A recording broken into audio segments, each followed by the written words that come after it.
Loman brown मुर्गी से आगे मज़ीद चूज़े निकल सकते हैं या नहीं निकल सकते।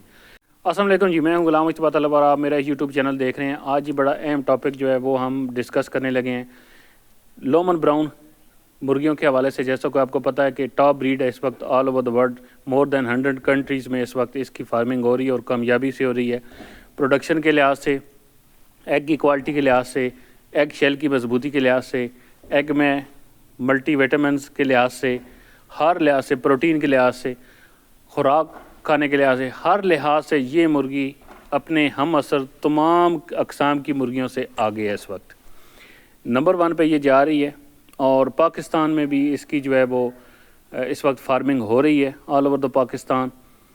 आज इस वीडियो में हम बात करेंगे कि क्या लोमन ब्राउन मुर्गी से आगे मज़ीद चूज़े निकल सकते हैं या नहीं निकल सकते। बहुत से लोगों ने कमेंट सेक्शन में ये सवाल किया है कि आप बताएं कि लोमन मुर्गी जो के अंडे जो हैं इनसे मज़ीद आगे मुर्गियां जो हैं वो बच्चे निकलवा सकते हैं हम हैचरी से या नहीं निकलवा सकते। बड़ा अहम सवाल था जी। तो इसका जवाब जो है वो थोड़ा सा मैं आपको डिटेल में आपको बताना चाहूँगा कि पेरेंट स्टॉक जो है लोमन ब्राउन का वो ब्राउन नहीं है। इसका जो पेरेंट स्टॉक है लोमन ब्राउन का वो वाइट कलर की मुर्गी है और ब्राउन कलर का मुर्गा है। उनको क्रॉस करवा के तो फिर जो है नस्ल जो है वो तैयार की गई है, फिर आगे लोमन ब्राउन जो है ये पैदा होती है और ये प्रोडक्शन के लिए, जबकि जो पेरेंट स्टॉक है वो सिर्फ और सिर्फ लोमन ब्राउन हासिल करने के लिए।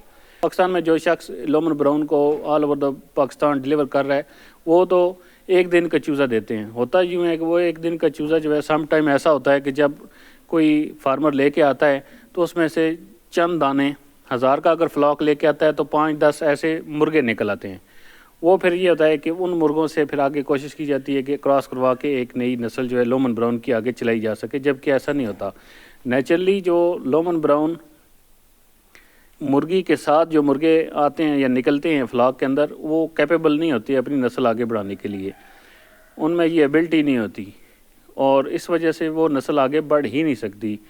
क्यों? क्योंकि ये एक हाइब्रिड नस्ल है। जैसे जो है फसलों के हाइब्रिड बीज जो हैं वो एक ही दफ़ा फसल देते हैं, जबकि उसके बाद जो है दोबारा से वो बीज अगर बोएं आप तो वो फसल नहीं हासिल होती, ना उसके मतलूबा नताइज हासिल होते हैं, ना वो प्रोडक्शन हासिल होती है। Same is the case over here. यहाँ पे भी सेम केस है कि ये जो लोमन ब्राउन है ये प्रोडक्शन के लिए जेनेटिकली तैयार की गई है। ये कई साल लगे हैं इसको जेनेटिकली तैयार करने में, तो लोमन कंपनी ने बड़े साल लगाए हैं, तो ये जेनेटिकली तैयार की गई है। ये आप लोग घर पे जो है लोमन ब्राउन आगे इसकी नस्ल नहीं बढ़ा सकते, बल्कि ये आपको हर दफ़ा जब भी फ्लॉक डालेंगे आपको ये चूज़ा ख़रीदना पड़ेगा।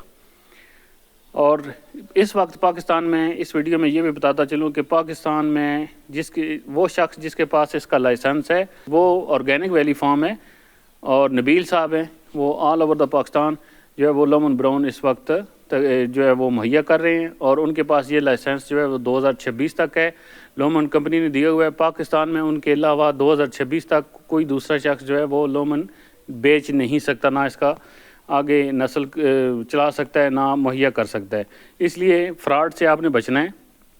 ये एक आम फ्रॉड चल रहा है और लोग जो है वो वहाँ से ऑर्गेनिक वैली फार्म से चूज़े ला के तो फिर आगे कहते हैं जी कि अपने दूसरे मुर्गों के साथ क्रॉस करके तो फिर शक्ल मिलती जुलती होती है लोमन ब्राउन की साथ और उसको वो लोमन ब्राउन बना के बेच रहे होते हैं, जबकि उसकी वो प्रोडक्शन ही नहीं होती और वो उस मतलूबा जो मेयार है, जो एक फ़िक्स स्टैंडर्ड है लोमन कंपनी का, उस पर वो पूरे ही नहीं उतरती। तो इस वजह से फार्मर को नुकसान हो रहा है। Be aware of this fraud और अपनी आंखें खुली रखें। और अगर आप लोमन का काम करना है तो फिर ऑर्गेनिक वैली फार्म रब्ता करें, वहीं से चूज़े लें और ख़ुद उन्हें पालें, फिर आपको मतलूबा रिज़ल्ट जो है वो मिलेंगे और प्रोडक्शन अच्छी होगी इंशाल्लाह। और दुआ में याद रखिए कि जी बहुत शुक्रिया। अल्लाह हाफ़िज़।